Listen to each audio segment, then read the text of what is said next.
Okay. Let me talk about doctors since I'm a doctor. I wouldn't want to talk about pharmacies, whatever, because I may not be an expert in that. But as for doctors, I'm aware.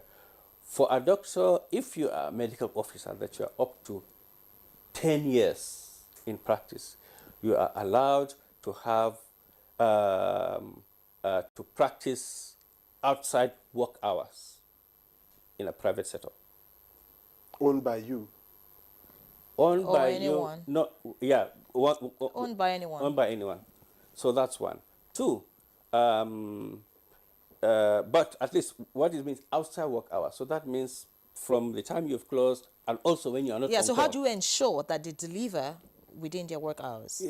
It will be very, very difficult to say, since as either a management staff, you cannot just go to each department. There are maybe hundreds of staff. You cannot go and be whatever. You can only walk through the heads of departments, whatever. But now with the digitalization, that's why we keep track.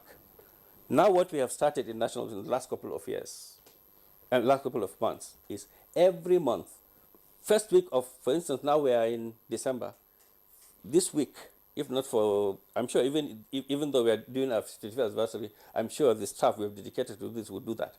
They would bring up the data of every staff. That's why it's important to have that electronic medical record that you're talking about. It has digital signature of everybody. The time you have clocked, you have seen your patient, yeah. and the time you have not, whatever, you have clocked out. For doctors, it's not too important to say, well, there are instances where work from 8 to 4 is important.